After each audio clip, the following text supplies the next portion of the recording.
sejam muito bem-vindos, bem-vindas e bem-vindes ao 10º episódio do Mandela Pod, Educação Antirracista. Antes de falar dos meus convidados, 3 convidados, 2 convidados e um convidado incrível, eu vou fazer a minha audiodescrição.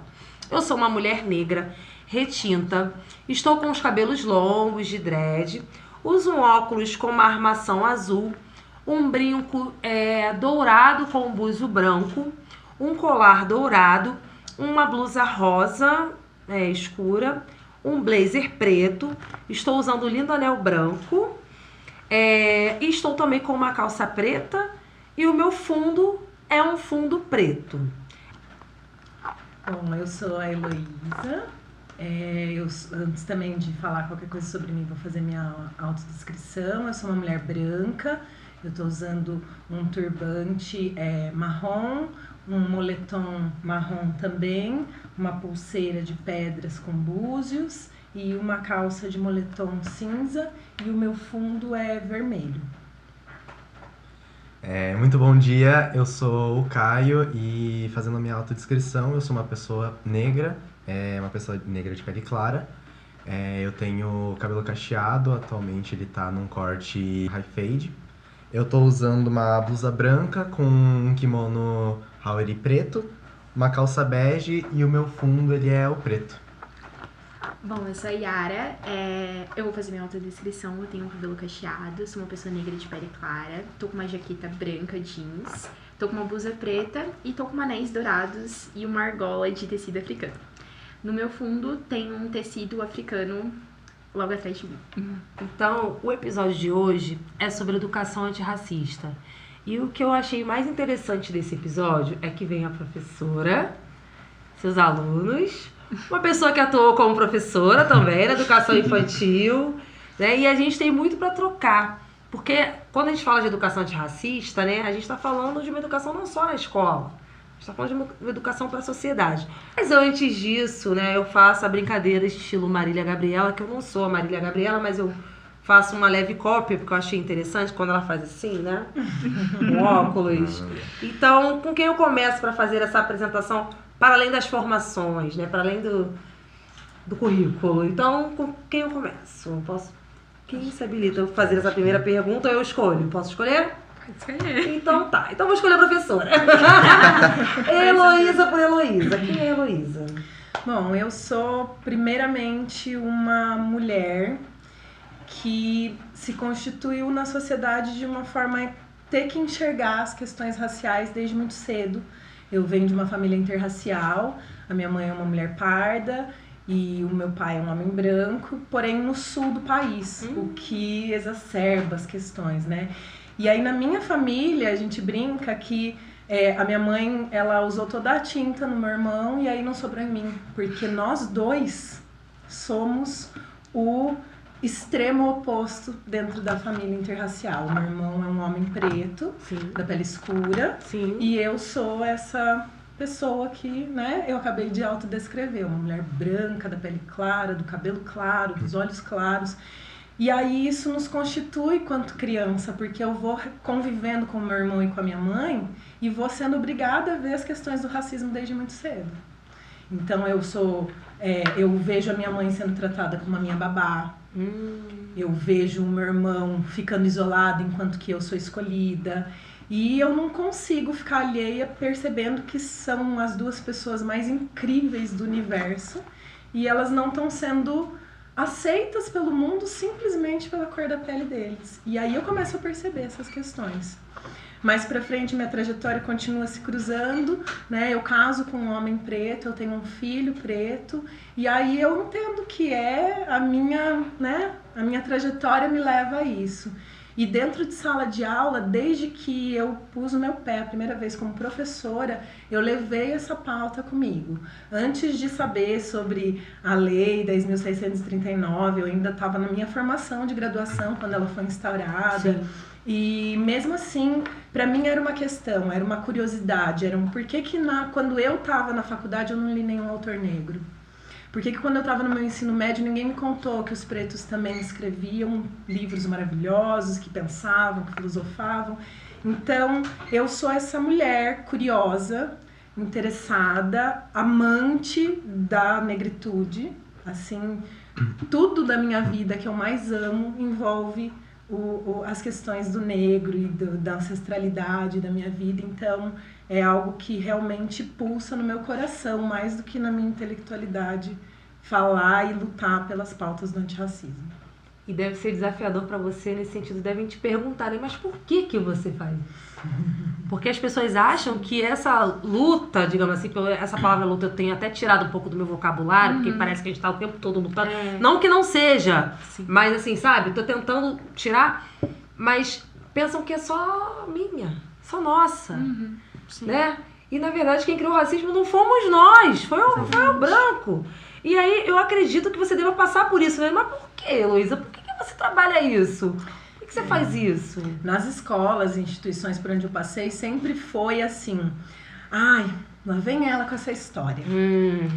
Aí, no começo era muito, muito difícil, porque eu não entendia direito o que estava acontecendo, porque eu sempre me entendia assim, né? O racismo é um problema que os brancos criaram. Eu sou uma pessoa branca, portanto, eu sou parte do problema. Se eu sou parte do problema, eu também posso ser parte da solução. Então, pra mim, sempre foi um caminho muito natural. Interno. Sim. Só que nunca foi aceito, assim, né? Então, foi um desafio, ainda é. Acredito. Né? Infelizmente, eu sou uma minoria nos meus meios, de alguém que tá disposto a realmente colocar ali o seu corpo, que tem uma representatividade. O meu corpo abre caminhos que os corpos de vocês ainda não abrem, e eu tenho que me colocar à frente para fazer isso, né? Mas realmente é um lugar... Só que é uma coisa interessante você ter puxado isso, Lu, porque eu tava falando isso com os meninos antes, e muitas vezes eu saí desses lugares assim, não, chega, eu não preciso mais passar por isso é muito difícil, isso é muito ruim, isso é muito... E todas as vezes que eu pensava sobre isso, eu pensava em quantas vezes o meu irmão pensa isso em um dia. Em quantas vezes os meus alunos passam por isso, né, ao longo da trajetória deles. Então eu nunca me permito esmorecer demais, porque eu entendo que a minha luta é infinitamente menor do que a luta que eu tô tentando empurrar para vir atrás de mim. Então, só tô fazendo a minha obrigação, dentro do que eu posso, dentro do lugar onde eu consigo mobilizar. Nossa, que bacana, né? Ter esse reconhecimento, né? E aí, porque quando a gente fala, né, do branco, da branquitude, né? Desse pacto narcísico que é muito cruel, né? Que eles se protegem, não tem uma reunião no MIT. Não tem uma reunião de tipo, como nós vamos nos proteger? Como só nós vamos nos ler? Como nós vamos... Não tem, mas existe. E muito vivo, você quebra esse pacto, né? Eu sei que não é fácil pra você, né? Só que é necessário. Porque tem que ter gente dentro ali, ó, pra falar, não, você... E aí é de branco a branco, não, você é racista, sim. Exatamente. E é muito chocante quando a gente vê uma pessoa assim, né? Porque a gente tá tão acostumado de viver no ciclo de pessoas brancas, sempre fazendo microagressões com a gente. Quando a gente vê um branco que tá ali realmente pra ser nosso aliado no movimento, pra tá ali apoiando as nossas causas, é muito chocante a gente sempre ficar naquela posição defensiva. Sim. Porque a gente tá acostumado com o ataque a todo momento. Então quando a gente encontra uma pessoa ali que também tá pra gente recolher, mesmo não entendendo nossas dores, mas também tentando ver como que a gente pode solucionar, né, esse problema tão grande na nossa sociedade, o racismo tão fincado nela, assim, mexe com tantas feridas nossas e, tipo assim, mostra um mundo de possibilidades, sabe? Tipo, que há possibilidades, sabe? Que há mudança. Exatamente. E é legal, que eu gosto da fala dela, porque ela não tá naquele lugar de Isabel. Sim. Né? Não, porque tem... Não, você sabe o que eu tô falando. Não tem as brancas com a síndrome do branco salvador. Estou libertando, estou dando voz. Não, cara, ela falou, eu tô fazendo minha obrigação aqui, ó. Enquanto ser social, né? Enquanto uma cidadã. E, cara, porque tem os brancos, não, eu estou salvando aqui, ó. Estou dando voz pra vocês, né? Já aconteceu comigo, você fala, eu tô te dando, você não tá me dando voz, eu sempre tive. Exato. Como se eu estivesse lá só por causa dele. Exatamente, então você não tem que me dar voz, você tem que ouvir, né? Exercer esse lugar de escuta, esse lugar de cala que foi dito aqui em um outro episódio, né? Exercer esse lugar também é importante, né? E aí eu queria... Posso começar pelas mulheres, então? Com certeza. Aqui a hierarquia é invertida. Com certeza. privilégio dela. Né? Yara por Yara. Quem é Yara? Bom, a Yara sempre foi uma pessoa muito curiosa neste mundo. Sempre foi muito questionadora dos lugares que passava, dos caminhos que trilhava. Sim. Eu vim de uma família interracial. Minha mãe, toda a família da minha mãe é uma família negra. E a família do meu pai, branca, italiana. Então, assim, sempre foi uma mudança, assim, muito brusca de ambiente, sabe? Porque ao mesmo tempo que eu tentava entender a minha negritude, era muito complexo, porque minha família, muitas das vezes, também não entendia a sua negritude, sabe? Não tinha uma consciência racial de se entender como uma pessoa negra na sociedade. Então, todo o processo, todos os caminhos que eu trilhei, sempre foram muito difíceis, porque os círculos em que eu estava, tinham muitas pessoas brancas, e nunca tinha uma pessoa preta com a qual eu pudesse me apoiar e pudesse, nossa, essa pessoa, ela está em um lugar que eu imaginava, sabe? Um lugar que eu vislumbrava, e ela é uma pessoa com excelência, sabe? Que ela é feliz sendo ela mesma, sabe? Se reconhece como uma pessoa negra e é a excelência que é a pessoa negra.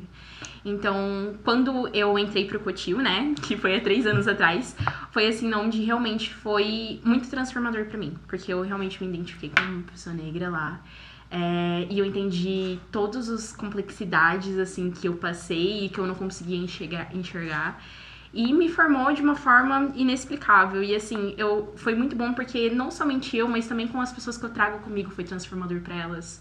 Porque minha família, ela é muito aberta, sabe, essa questão. E a gente sempre foi muito objetivo sobre o que a gente passava, sabe? E quando eu trouxe tudo isso pra eles, eles foram totalmente abertos e a gente passou por isso junto, sabe? E foi muito lindo pra mim. E assim como quando eu entrei no coletivo, entrei no colégio, teve o coletivo, foi maravilhoso, assim, pra mim, porque eu pude entender como é lindo, sabe, a gente uniu. E foi, assim, uma mudança maravilhosa na minha vida, que eu pude entender também as minhas feridas, mas acolhê-las e entender que eu não tô sozinha, sabe? Sim. Então, acho que foi, assim, surreal e diferente de tudo o que eu havia passado, sabe? Porque é bom quando a gente tá no coletivo, né? O coletivo, ele dá essa sensação de pertencimento, de que a gente não tá sozinho, que a gente pode contar com o outro, né? Com certeza. É que a gente leva muito lá a falar sobre o processo do aquilombamento, que é pra trazer todas essas pautas, pra fazer com que a gente fique junto, pra que todo mundo se entenda. Entender que ser um negro não é somente a tristeza e a dor que a gente carrega com isso, mas também a excelência, a beleza, sabe? sim. A beleza e que a gente também deve celebrar, sabe? Tipo, a nossa existência e a nossa permanência lá dentro. Porque quando a gente entra em espaços institucionais, ainda mais federal, a gente enxerga uma realidade muito diferente, porque a gente acha que lá a gente vai ser acolhido, né? Porque a gente vê como uma federal como um ambiente de inclusão, né? Sim, sim. E quando a gente entra, a gente vê que na realidade a maior parte das pessoas que estão ali naquele meio são pessoas majoritariamente brancas, ricas, e a gente às vezes não consegue se sustentar naquele ambiente, porque a gente também passa por questões, pessoas de periferia passam por questões assim econômicas, ainda tendo ainda aquele filtro, né, de ser uma pessoa negra, que coloca ainda mais naquela, né, enfim, naquela mercê, né, nossa. Então é muito difícil. Quando eu vi o coletivo, foi tipo assim, um espaço de fortalecimento pra mim, sabe? Porque passei por diversas dificuldades pra mim me conseguir me manter, sabe? Mas vendo que eu tinha força, sabe? E que eu poderia ter pessoas pra me apoiar, foi assim, extremamente necessário, sabe? Em todo o processo. É importante, né? A gente realmente contar. E assim, com pessoas que entendam as nossas dores, né? Sim, também, né? Exato. Eu acho que isso é que fortalece, assim. É importante. E nesses espaços, realmente, né, ainda mais quando a gente pensa no ensino público, a gente não vai pensar que só vão ter pessoas brancas, ricas e tal, mas só que historicamente esse espaço não foi feito para nós. Exato. Essa é a questão, por isso que a gente se espanta, né? Hoje em dia eu nem me espanto mais, mas também já me espantei e falo, caramba, mas por que na universidade pública que tem as pessoas ricas e na universidade particular que tem as pessoas trabalhadoras que fazem seus cursos à noite e tal? Porque historicamente, né, a universidade, ela aqui no Brasil, ela foi feita para filhos da elite, né? E tal, permaneceu. Tanto que o vestibular é um processo excludente, né? Demais. Você pensar em todo esse processo para você entrar na universidade, você precisa aprender a ter inglês, você precisa ter uma base de matemática, geografia, filosofia, enfim. Que muitas vezes o teu ensino de base não traz. Exato. Então, é uma forma de excluir ali, né? Aquele funil que vai fazendo ali nesses processos, nesses vestibulares, né? No Enem, enfim. Então é pra gente pensar qual é a lógica desse processo, né? E quando a gente entra, a gente vê que na realidade não muda muita coisa, porque assim, os professores têm uma dinâmica muito diferente, a gente vai tendo necessidades como assim, até mesmo técnicas de um computador e dentre outras coisas, e pra gente acessar novos lugares, outros ambientes, tudo exige aquela questão econômica, sabe? E Sim. também tem a questão racial, que a gente não pode estar em tantos ambientes, sabe? Em quais lugares, quais pessoas estão ocupando aquele cargo, aquele local que a gente gostaria também, que a gente não consegue ver os nossos neles, sabe? Então, assim, sempre é uma batalha, assim, tipo, cada vez que a gente acha que a gente passou por um, tem outra, sabe? É como sempre existisse uma camada de excludente, independente de onde a gente estiver. Então, tipo, é por isso que é importante, sabe? Tipo, a gente ter esses ambientes de força, sabe? Como coletivo. Sim, com certeza. Pra se fortalecer lá dentro, né? Sim. E Caio por Caio. Se a pessoa fosse se livrar, não. Quem é Caio? Bom, o Caio, ele é uma pessoa muito observadora. Eu sempre tive que aprender a me virar muito cedo, assim como a Yara. Eu sou filho de uma mãe preta e uma família inteiramente branca por parte de pai. Que, além do mais, a minha mãe é adotada. Então, a minha família inteira é branca e somos só eu e minha mãe de pretos na família. O que dificultou muito a minha trajetória, a me entender e a me aceitar, que ficou mais fácil assim que eu entrei no Cotil e vi o coletivo assim como a Yara. Eu tive que amadurecer muito mais cedo do que a maioria das pessoas por conta disso, por não ter todo esse apoio.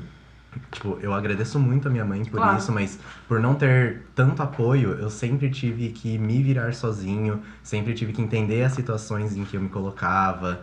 E assim que eu entrei no colégio, eu percebi que o coletivo era meu lugar. E a primeira coisa que eu fiz quando eles estavam se apresentando foi levantar minha mão e falar: eu quero entrar nesse coletivo, porque eu vi que aquele era meu lugar, eu vi que eles iam me ajudar a me entender. Ainda tô trilhando esse caminho, eu sei que é um caminho que vai demorar muito. Eu fico muito agradecido por vocês existirem, porque vocês me ajudam muito nessa trajetória. Mas demora sim, mas eu tô me descobrindo. Então eu acho que esse é um resumo sobre quem eu sou. E qual é o nome do coletivo? O coletivo tinha que ser preto, Tinha claro. que ser preto! Tinha que ser preto pra fazer um coletivo. Com certeza. Eu até falei pra vocês, né, que tem um livro, Tinha que ser preto, Sim. coordenado pela Marcele, né? Eu tenho esse livro em casa, inclusive. Depois eu mostro pra vocês a capa e tal. Não sei se ainda tem disponível pra vender, mas é um livro bem interessante, é uma coletânea, são vários artigos, né? Trazendo como o racismo nos permeia em várias áreas, né? Mas assim, como que surgiu esse coletivo? Quando? Já existia quando você chegou? Então, eu entrei no ano de 2022 no Cotil, e o programa de cotas tinha surgido em 2021, o programa de cotas étnico-raciais.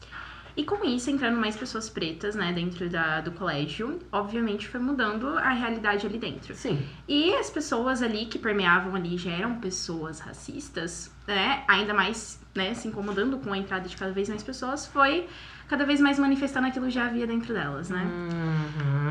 E com isso, em 2021, logo no final de 2021, que foi a primeira gestão, né, do coletivo e quem fundou, foi quando começou a surgir diversos casos de racismo.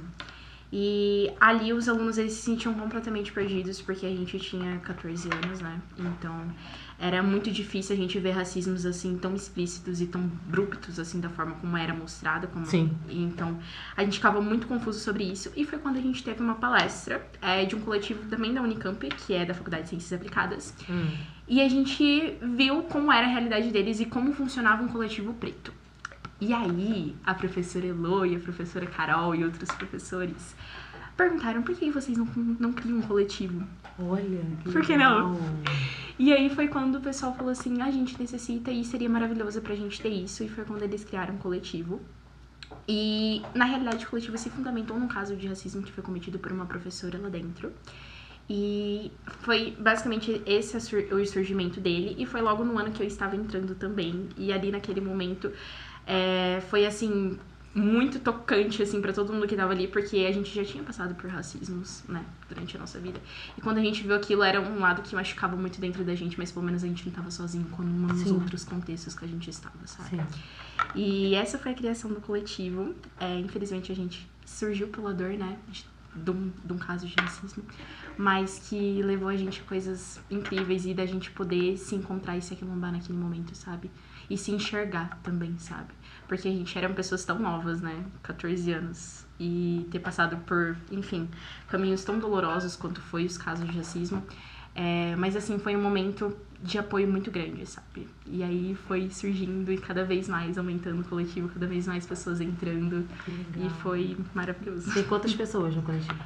Atualmente, ele tem, acho que umas 20 e poucas pessoas, né? Por aí, 20, 30 pessoas. A gente já teve mais pessoas, mas a realidade no colégio vem cada vez mais mudando, sabe? Sim. Na realidade, justamente pela dificuldade da gente conseguir se manter economicamente no colégio e também pelas camadas de racismo que interpassam lá dentro, Sim. muitos alunos, infelizmente, desistem. E a gente nem sempre consegue dar todo o apoio necessário, sabe? Porque é muito difícil, né? É muito difícil a realidade lá dentro. Então, está mudando muito, sabe? Tá, na realidade, agora diminuindo as pessoas negras que vêm entrando lá. E com isso, diminuindo também o fortalecimento do coletivo e a gente poder cada vez mais se apoiar justamente pela falta de pessoas negras entrando lá. O legal é ter o apoio de professores, né? Sim. Eu acho que é aí que entra isso que você acabou de falar, né, Yara? A gente...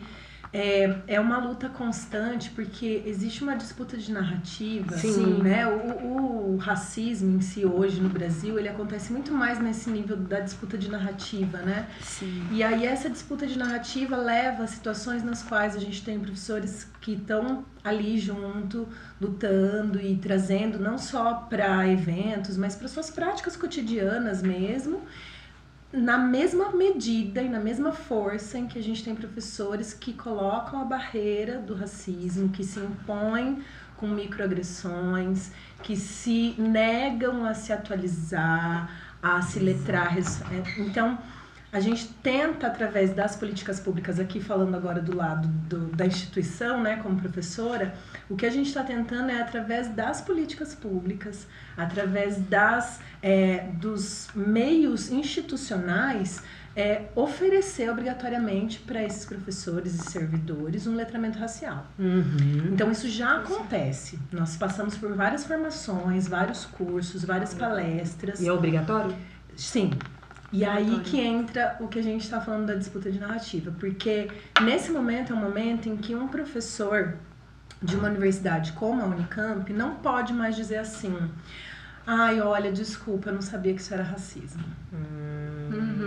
Porque essa é uma das principais ferramentas atuais que a branquitude usa para se passar por não racista. Exatamente. É usar o engendro da ignorância. Quando a gente sabe que, né, dependendo da camada, não vou também aqui generalizar, você como professora sabe também o quanto a nossa classe é uma classe machucada, desvalorizada e com perdas monetárias, é uma das classes que menos ganha, então menos dinheiro para fazer formação e tal. Então, tempo de planejamento. Sim. Exato. Mas dentro da universidade, a gente tem uma forma de lidar com isso que é diferente. E está sendo proposto pela própria universidade, né? Que não está tirando, está acrescentando. E tem gente que ainda se nega. Então é aí que a gente começa a perceber, né? Onde que as práticas do racismo vão machucar esses alunos desde quando eles estão ali no ensino médio, né? Eu posso falar disso, você pode falar desde a educação infantil. Né? E o quanto isso vai alijando eles da capacidade de perceber que eles podem estar ali, que eles devem estar ali. Que quem tá errado de fazer o discurso, a microagressão, a macroagressão, é aquele branco que tá ali cometendo racismo, e não eles, de estarem só querendo uma educação de qualidade, só querendo uma dignidade. Então, nessa disputa de narrativas, a gente vai flutuando aí e vendo essas variações tão discrepantes, né? Professores que apoiam, a gente tem o professor Murilo, a gente tem a professora Maria Júlia, que ajudou muito também para a formação desses coletivos, mas ao mesmo tempo tem as forças contrárias que estão o tempo inteiro tentando minar. Então a gente vai nessa disputa e tentando fazer com que eles se fortaleçam, né? Então, a Yara é uma aluna do 3º ano, está se formando, o ano que o Caio é um aluno do segundo, então a gente já tem uma sucessão aí dentro do coletivo. E eles vão falar um pouco, acho que, do trabalho que eles fazem também para angariar o pessoal do primeiro ano. E a gente ir passando esse bastão, né? O Martin Luther King fala muito sobre isso, né? Sim. E eles irem passando esse bastão para que não só os alunos que já estão no colégio continuem lá e se formem, enxerguem todas as possibilidades, mas principalmente para aqueles que ainda não acessaram, acreditem que ali é um lugar deles e busquem. E porque a gente tem as cotas hoje, o nosso grande problema é que nós não temos nem inscrição suficiente. Exato. Né? Nós temos uma reserva de 37% de vagas para alunos cotistas PPI, que são os pretos, pardos e indígenas, né? No nosso caso lá, mais o PP. E a gente não atinge o número de inscritos. Porque, em geral, essas pessoas vêm de escola pública. Elas têm já uma defasagem na curricularização. Exatamente. A prova do vestibulinho do colégio não é uma prova extremamente injusta. fácil. É isso. É um processo de seleção. Então, a gente vem trabalhando nisso, nessa tentativa de investir para que novos fluxos de pessoas pretas cheguem todos os anos, cada vez maior, e tomando um espaço que tem que ser deles. E o coletivo tenta muito fazer um trabalho assim de base entre os nossos, sabe? A gente tem muitos projetos de letramento racial no colégio. Muito bom. Porque é muito importante. Uma coisa é a gente ser negra, outra coisa é a gente se identificar como uma pessoa negra na sociedade. Sim. Porque a gente entende que a gente se identificando, vem outras demandas junto com a gente. E a gente tem ciência realmente sobre a nossa identidade, quem nós somos, né? Então, a gente fazer esse trabalho de base no colégio é muito importante para que as pessoas negras entendam a valorização e a sua importância ali dentro. E para que elas também saibam se defender quando algo acontecer e entender que os nossos são uma das melhores aliados nossos nesse processo. E também tem as pessoas brancas na sua formação, né? Que a escola é um processo de formação de um cidadão, né? Sim. Então, ter a necessidade, assim, do coletivo estar trabalhando juntamente com os professores a formação, né? E de entender a sociedade racista em que está e como ela está inserido nela, é muito importante para que também ele entenda que o racismo jamais irá ser aceitado ali dentro, em qualquer outro ambiente, entendeu? E que o racismo é inadmissível. Então, e a gente também tenta ao máximo passar isso para as outras escolas e no ambiente de Limeira, que é o qual a gente está situado, sabe? Sim. Então, a gente faz muitos projetos culturais, muitas coisas com os movimentos ali também da própria cidade. A gente tem um apoio muito legal deles e a gente tem uma rede de contatos muito interessante para justamente também tentar fazer um trabalho de base nas escolas, para mostrar que lá também é o lugar deles. E também mostrar que a universidade, também os colégios técnicos, como sendo da universidade, não é um lugar inalcançável, Sim. sabe? E que também deve ser pertencido por eles. Então, assim, o coletivo é não somente o nosso apoio ali dentro dos nossos, mas também um apoio externo, para tentar trazer cada vez mais os nossos lá para dentro.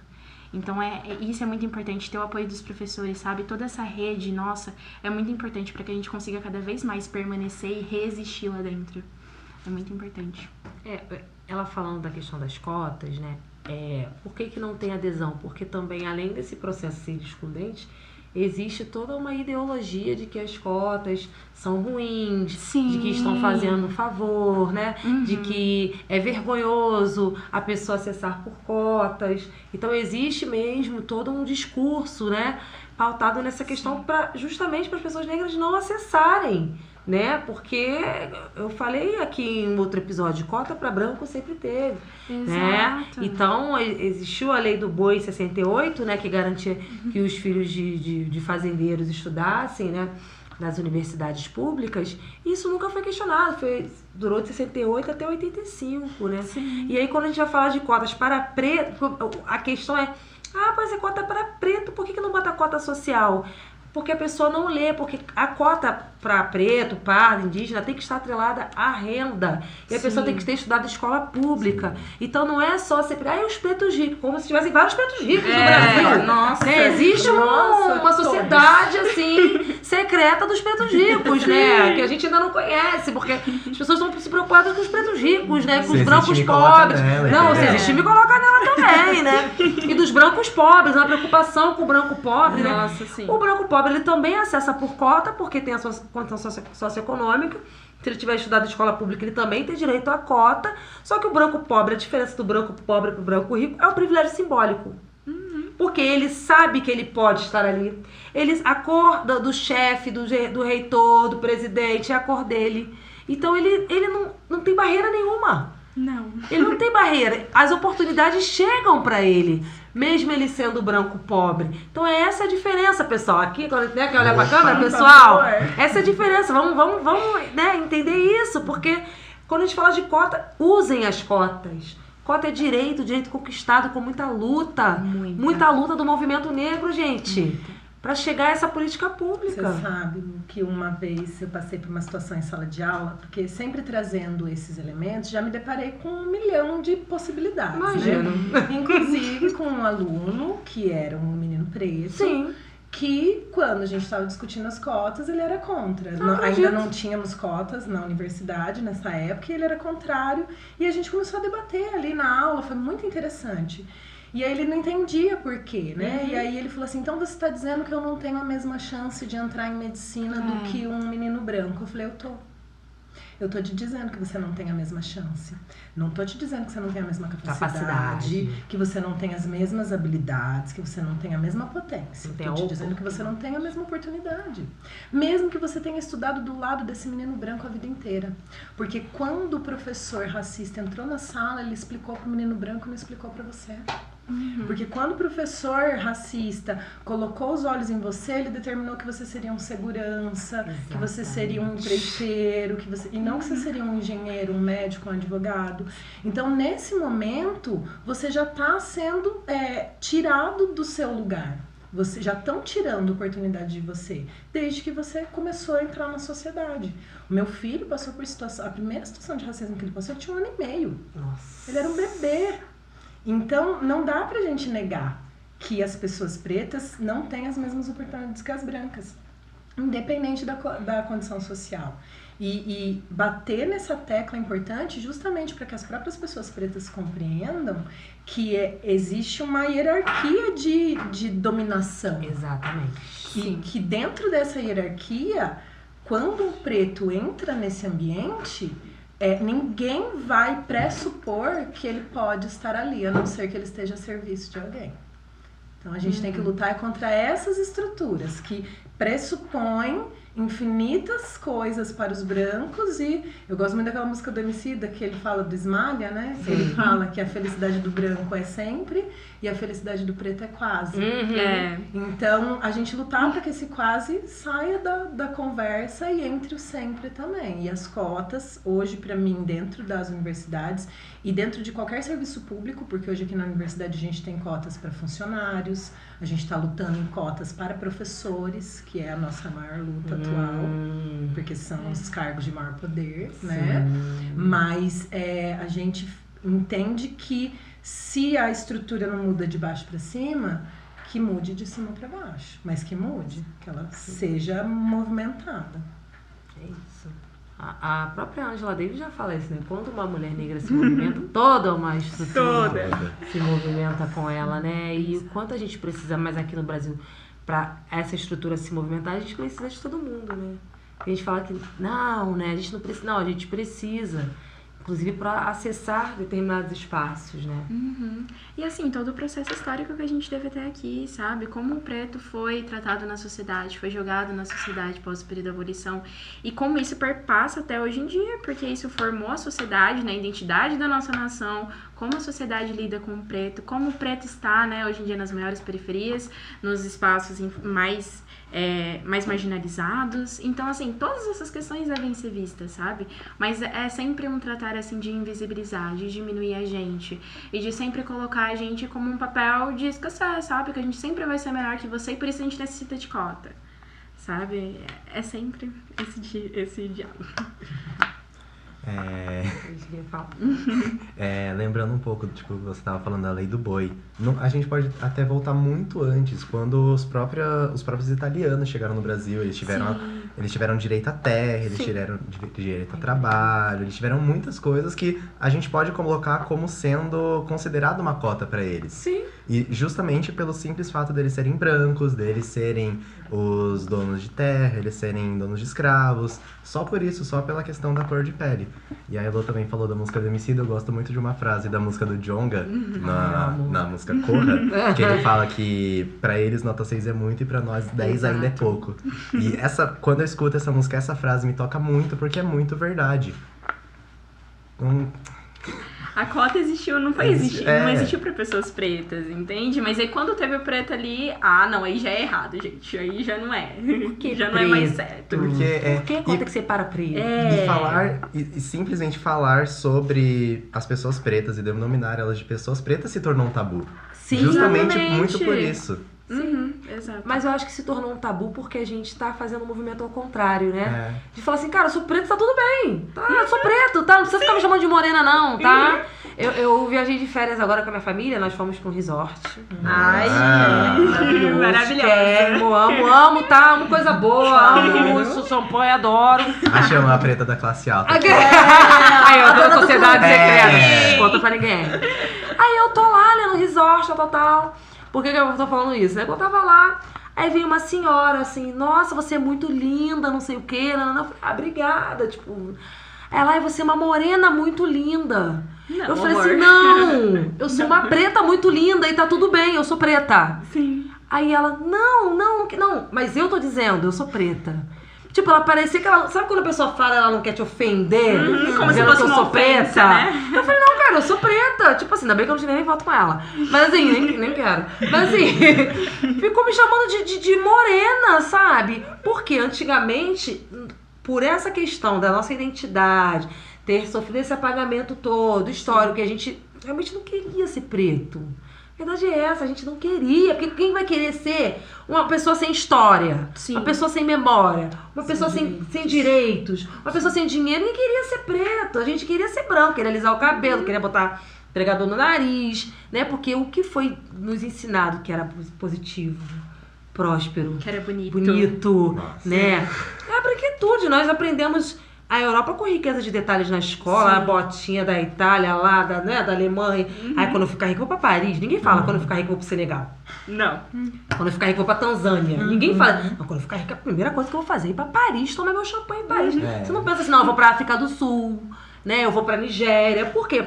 Porque a construção do currículo, ela foi realmente colonizada. Nós fomos colonizados, né? Então, realmente, você querer ser preto numa sociedade que você não se vê bonito, você não se vê positivo. E você puxar lá atrás, você vê o quanto isso é um projeto, porque se você pega lá aquela Convenção de Genebra, de 1903, no qual a gente manda representantes com um projeto que é apresentado como oficial do Brasil, com muito orgulho, no qual daqui a 100 anos nós não teremos mais pretos no Brasil. Então, eles fizeram isso de forma física, né, através do genocídio da população negra, indígena, claro, através dessa miscigenação, que na verdade é fruto de violência contra as mulheres pretas e indígenas também, e fizeram isso culturalmente, socialmente, epistemologicamente, em termos de religião.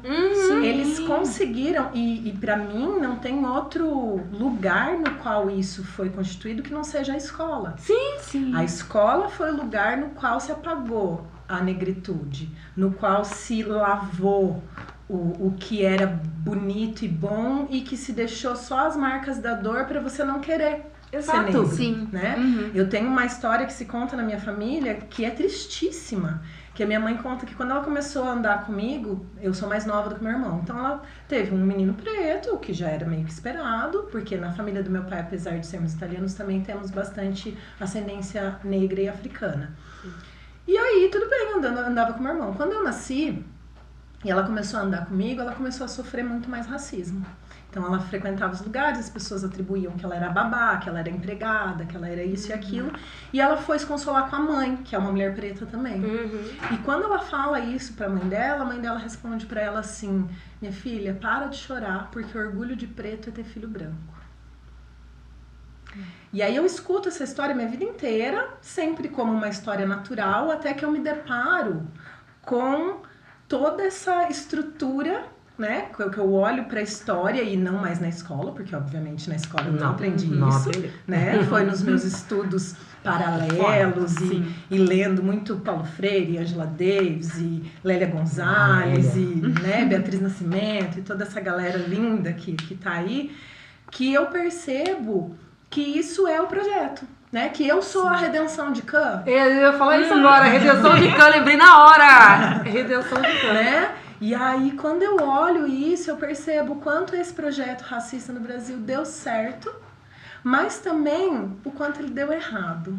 E é aí que eu fico feliz, porque quando eu olho pro meu filho e penso assim, eu, que poderia ter sido a redenção de Khan, Sim, branqueci a família, então agora daqui pra frente somos brancos. sim. Eu vou lá e resgato isso, e caso com um homem preto, e tenho um filho preto, e que cresce desde bebezinho sabendo que a negritude dele é o que ele tem de melhor.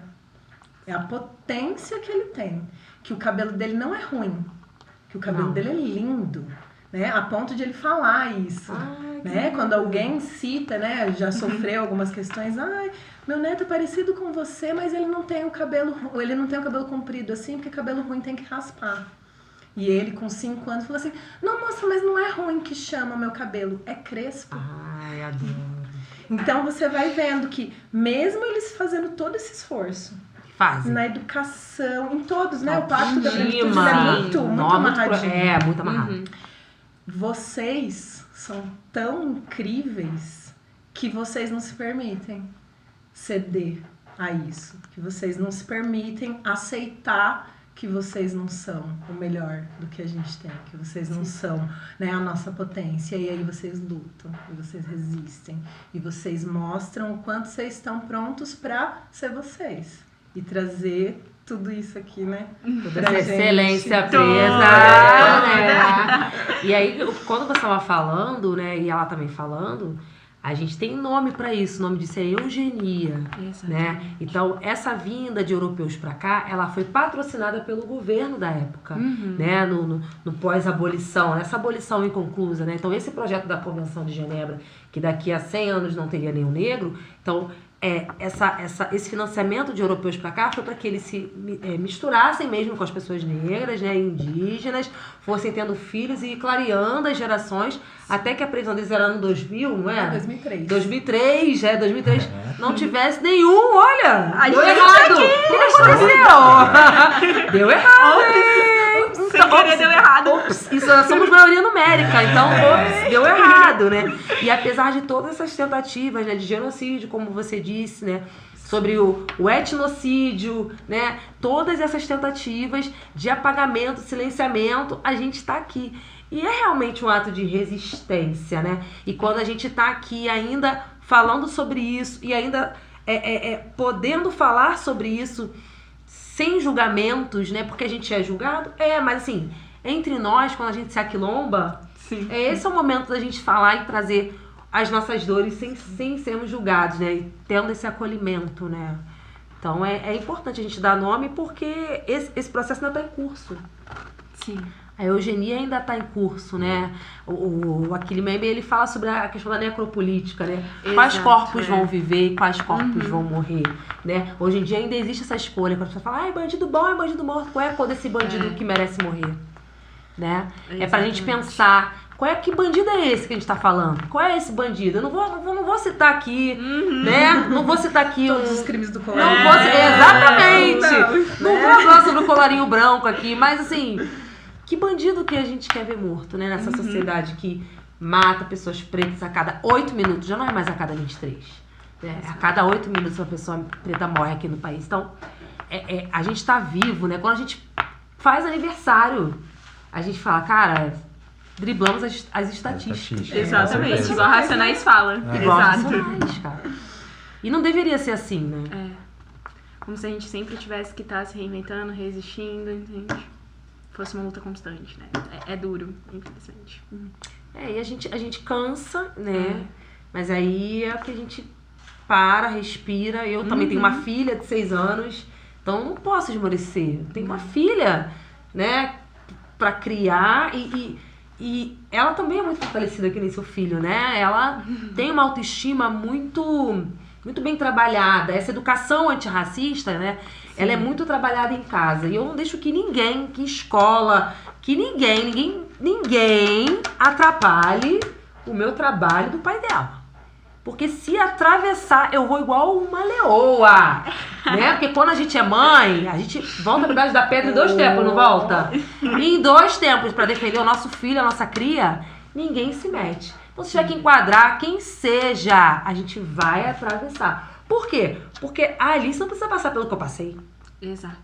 Ela não precisa ter uma autoestima destruída. E olha que eu sou filha de 2 militantes do movimento negro brasileiro. Eu não sou, não tive letramento racial na minha casa. Não, eu tive 2 professores, assim, tipo, pra vocês sentirem o nível. A minha mãe trabalhou com Abdias do Nascimento. Nossa, potência. Até arrepiou. Eita! A minha mãe militou com Lélia Gonzalez. Eu não sou uma qualquer. Não é. Não, Eu não não é. sou uma preta, entendeu? Assim, uma qualquer que eu digo assim, eu tive no berço Sim, da minha casa. exato. E mesmo assim, o racismo não deixou de me atravessar. Exato. Né? Então, quando eu falo isso, não é pra me gabar de que, pô, só porque minha mãe não toca Lélia, né? Só porque o São Evaristo é minha tia. Mentira, não é minha tia, mas ela me viu pequena. Né? Só porque o São Evaristo me viu pequena. Só porque meu pai estudou com a Maria Beatriz Nascimento na UF, fundou o André Rebouças. Não! Eu não tô me gabando, né? Da minha, Mas deveria. mas deveria, né? Com certeza. Eu tento ser humilde. Mas assim, é pra dizer que, mesmo assim, tendo pais fantásticos, não vou falar a palavra aqui, fantásticos, não me livrou de ter a minha autoestima destruída. Então a minha filha, ela não precisa. Ela já pode se achar linda, maravilhosa, inteligente, próspera, que é o que ela é. E é isso que eu sinto em relação a eles também, sabe? Eu olho cada um dos meus alunos que entra ali, eu sonhei com esse colégio preto, sabe? Eu sonhei em dar aula para alunos pretos de verdade, porque quando eu entrei lá, a gente tinha uma minoria, e mesmo assim era no curso do noturno, que é um curso que, né, já é também colocado ali para as pessoas que vão trabalhar durante o dia, que não vão ser os intelectuais, né, tem todo esse vamos braçal, também, né? Exatamente, né.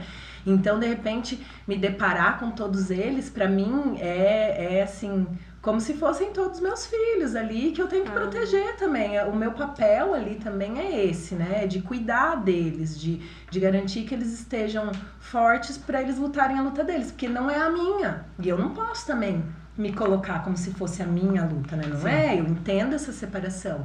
Mas então a minha luta são eles, né? Eles vão lutar a luta deles e a minha luta vai ser cuidar deles e fazer com que eles tenham minimizado esse problema que ainda é tão gritante dentro das escolas, que é o racismo, que às vezes as pessoas não fazem ideia. Não de que elas não estão sendo racistas, mas de que essas práticas que elas trazem para dentro da sala de aula são racistas, né? É isso que eu queria que você falasse um pouco da sua prática também, né?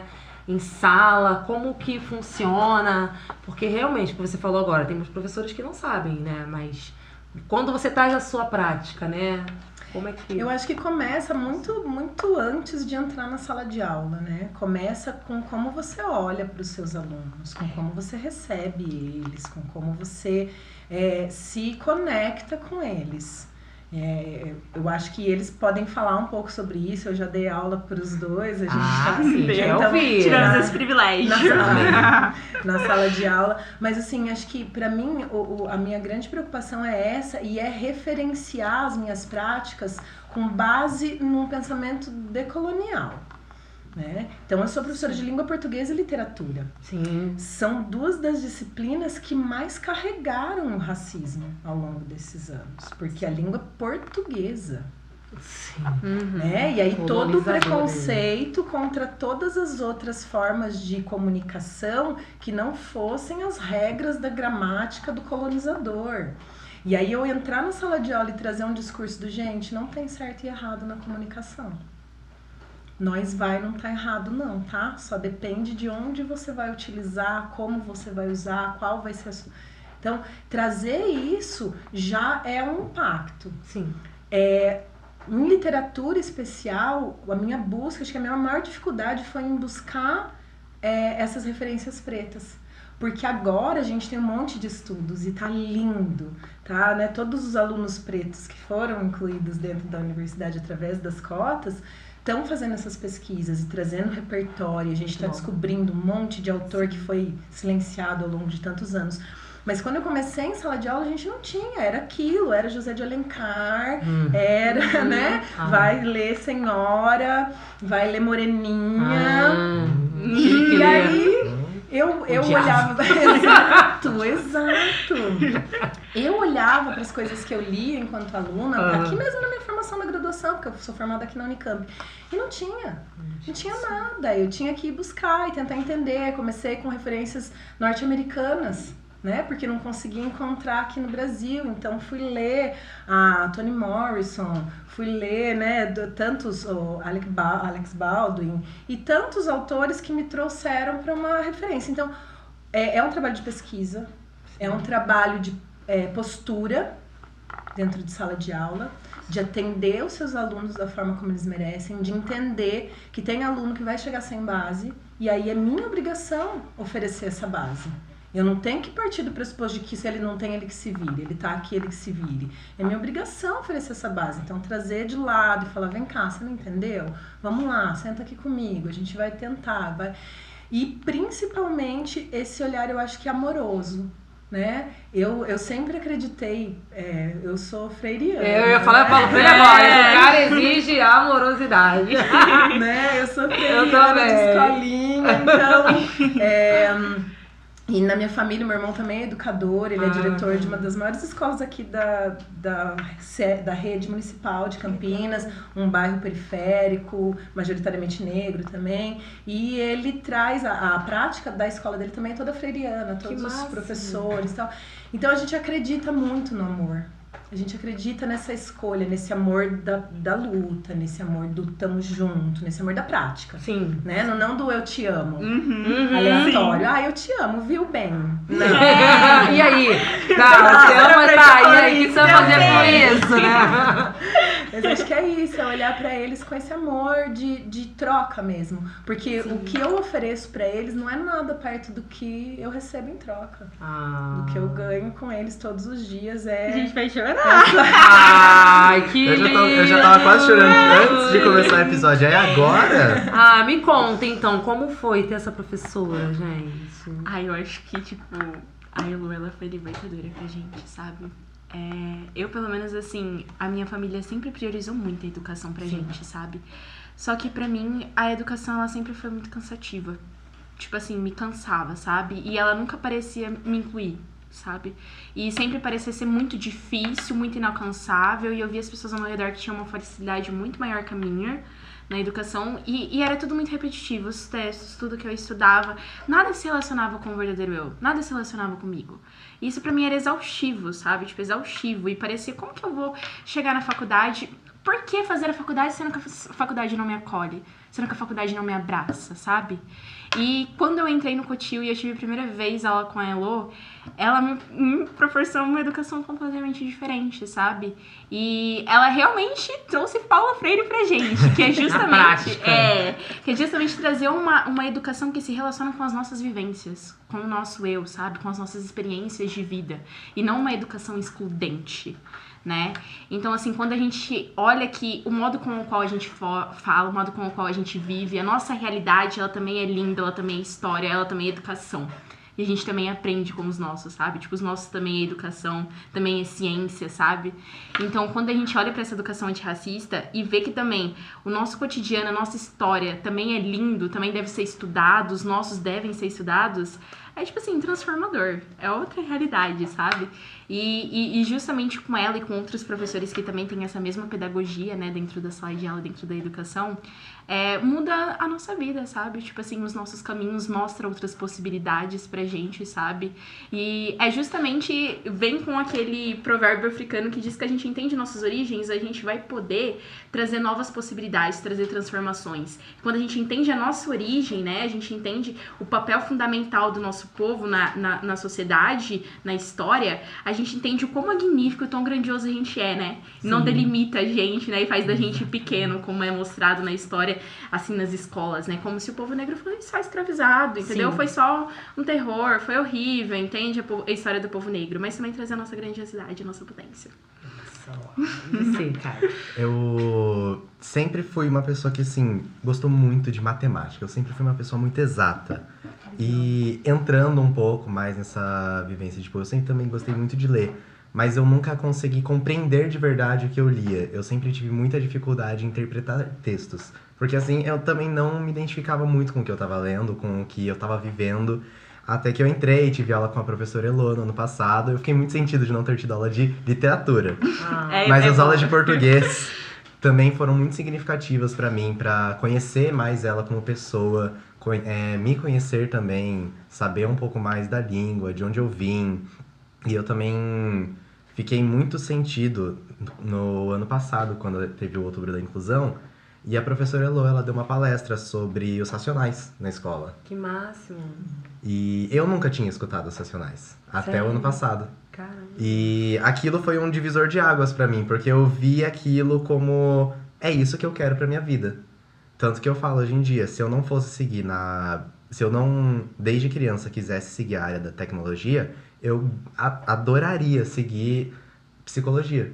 Porque eu adoro me relacionar com as pessoas e eu acho que é isso que eu tenho dentro de mim, além do que eu vim trazer demais pro mundo. Assim, a Elô foi uma das pessoas que me ajudou a enxergar isso na escola. Que lindo! E aí mostra como é a educação antirracista na prática, né? Como ela transforma vidas e as vidas dos alunos, né? A partir do momento em que se conectam com a sua própria história, enxergam possibilidades, potencialidades, veem que não tem lugares reservados, né? Apesar da sociedade querer nos colocar naquele lugar, né? E aí quando você se entende a sua história, você fala, não, cara, no lugar onde eu quiser estar, Exatamente. né? E quando o professor ele faz o seu papel, que esse é o papel do professor, ela não tá fazendo nada além. Não. Ela não tá fazendo. Porque as pessoas acham que quer aparecer, né? No meu caso era isso, ela quer aparecer. A Luísa adora. Eu falava, gente, mas eu tô trabalhando com crianças pretas. Eu trabalhava numa rede preta, né? Uma rede periférica, potente, mas os colegas, eles não entendiam, né? Que por que ela tá fazendo isso? Eu falava, gente, porque meus alunos... E mesmo se não fossem, né? Porque a gente vive no Brasil, então é necessário a gente trazer, né? Essa educação antirracista. A Bárbara Carina, ela fala isso, né? Ou a educação é antirracista ou ela não é educação. Exato. Né? Então, quando a gente tá falando de educação antirracista, a gente tá falando de nada além, trabalho a mais, um projeto que é pra fazer em novembro, em maio, em julho. Exato. A gente tá falando do beabá. Acho que a gente não é nem pra gente tá falando sobre isso mais. Né? Claro pra todo mundo, gente. Exatamente, não é nem pra gente estar falando sobre educação antirracista, a gente tá falando de educação e discutindo múltiplas possibilidades, até porque a 11.645 ela tá dentro da Lei de Diretrizes e Bases da Educação. Então se você é um professor, um educador, se você não conhece a lei que rege o seu trabalho, volte 10 casas. Volte 10. Porque apesar da gente ter toda essa realidade, né, do sucateamento, tal, a gente escolheu. Ninguém botou uma arma na tua cabeça e falou assim, vai ser professor agora. Fizeram isso contigo? Não, e é uma responsabilidade que quando você assume, você tem que estar preparado. Você tem que entender o tamanho do que você está fazendo. Eu lembro quando eu comecei a dar aula que as pessoas vinham falar assim pra mim, não, mas eu entendo que professor é uma profissão importante, mas um médico, por exemplo, ele salva vidas. Olha. E aí eu Professor, lembro vocês não, né? Então Que a gente eu lembro que literalmente desde esse é. momento eu pensava isso, mas o professor também. Ele tem o poder de destruir ou de salvar uma vida. Eu fui uma aluna que foi destruída por professores e que foi salva por uma professora. Então, quando a gente não coloca a educação nesse lugar da construção da vida das pessoas, a gente não entendeu o que é educação. Não. A gente não para pensar que esses meninos passam 12 horas do dia deles dentro do colégio. Que a vida dele está se constituindo dentro da escola. E se as relações dentro da escola não são saudáveis, como é que a gente espera que elas sejam saudáveis? Né? Eu vejo um discurso econômico falando sobre a geração Z, que não quer nada com a vida, que não tem nada para oferecer pra gente. E eu olho e falo assim, mas sociedade, o que você está oferecendo pra geração Z? Exatamente. É justamente Você isso. tá oferecendo, boa pergunta. Né? Então, você não se pautar numa prática antirracista é você não entender o que é o seu trabalho. Sim. Muito Você obrigada. não entendeu o que é o seu trabalho, como professor, como educador. É isso. Que bom ouvir isso de você. Que bom ouvir isso de você, porque é cansativo. É cansativo. Ter que ficar explicando por que, né? Eu não estou mais na rede municipal, né? Eu exonerei em abril e trabalho hoje com a minha empresa de consultoria. E assim, não me arrependo. Mas o quanto eu estive na rede, eu entendia o que você entendeu. Eu não achava que eu fazia mais do que a minha obrigação. Eu não achava que eu tinha que ter aplausos, prêmio e tal. Eu ganhei prêmios, eu sou uma professora premiada e tal. Mas quando eu recebi o prêmio, eu falava assim, cara, mas eu tô recebendo um prêmio porque eu tô fazendo a minha obrigação. Eu não vou recusar um prêmio, só que ela quer me dar uma moção. Eu vou falar, não, obrigada, eu não quero. Entendeu? Não quero uma moção, entendeu? Eu tenho 3 moções, eu tenho diploma Zumbi de Palmares, eu tenho doutora honoris causa. Maravilhosa. Beleza! Pô, muito obrigada. Obrigada pelo reconhecimento, é muito bom. Mas assim, eu não fiz mais do que a minha obrigação. Né? Quando até hoje eu tenho contato com mães de alunos, mesmo não nem estando na rede, e eu pergunto como é que tá? E aí, já tá em que série? Já tá, como é que... Eu vejo que eu não fiz nada além do que eu deveria ter feito. Então era isso que eu ficava chateada com alguns colegas de, cara, por que eu tô falando isso pra você? Você também é adulto, tanto quanto eu. Sabe? O que tá acontecendo? Mas eu sei o X da questão, né? A gente não quer acreditar, muitas vezes, de que, cara, poxa, tá ali trabalhando com crianças pretas, principalmente, crianças pobres, né?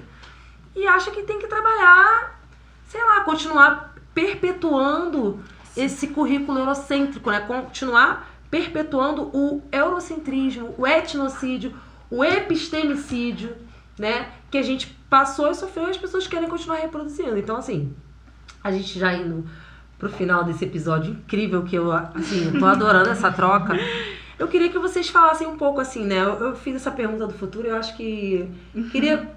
O que vocês pensam no futuro, assim? O que vocês esperam para um futuro? Ainda mais a juventude, né? Que eu quero ouvir dos 3, assim, pra gente fechar. Eu sonho alto, né? Adoro! Eu sonho alto porque eu tenho evidências, que são eles. Todos os dias eu tô lá olhando pra eles e pensando, gente, que mundo lindo que a gente tá construindo aqui. Que mundo lindo que eles estão construindo.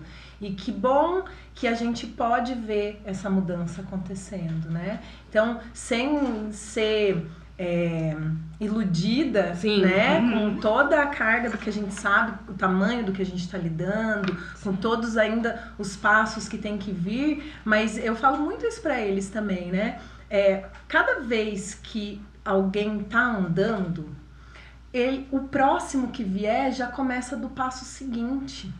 Então eu vejo quanto eles estão já, né, tão à frente, e aí eu vejo meu filho, e aí eu ando por essa universidade e eu vejo um monte de gente preta e de indígena, né, e de gente que, trazendo essa diversidade, aí voltando lá pro Paulo Freire, tá mostrando que a teoria dele estava certa. Sim. Que é na diversidade que a gente constrói melhor do que a gente pode ter. E isso é uma marca do que é ser brasileiro também, né? O Brasil é isso. Enquanto a gente ficar negando as potências, a gente nunca vai ser o que a gente pode ser, né? E olhar para eles e ver que eles não estão negando as potências deles, que eles estão acreditando. Então, eu vejo um futuro lindo. Eu vejo um futuro de luta, infelizmente, ainda, né? Mas uma luta, quem sabe, num ponto de mais...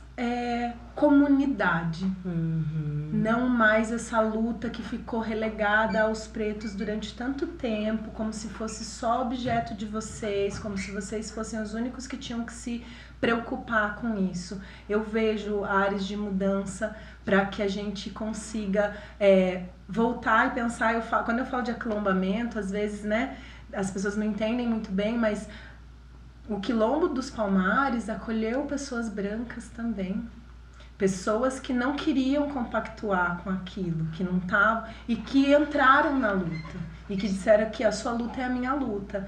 Então eu acredito muito nisso, sabe? Eu acredito que quando eu estou educando em sala de aula, eu estou educando para eles, mas eu estou educando também para todos os colegas brancos que estão do lado deles, entenderem o nosso papel enquanto pessoas brancas nessa luta. Que eu acho que é muito mais importante do que educar as pessoas pretas. Porque, como a gente tinha falado no começo, que o racismo não veio da gente. Não. E também não vai terminar com a gente. Não só com a gente precisa é uma luta de todos. Enquanto a gente não se unir, isso nunca vai acabar, infelizmente.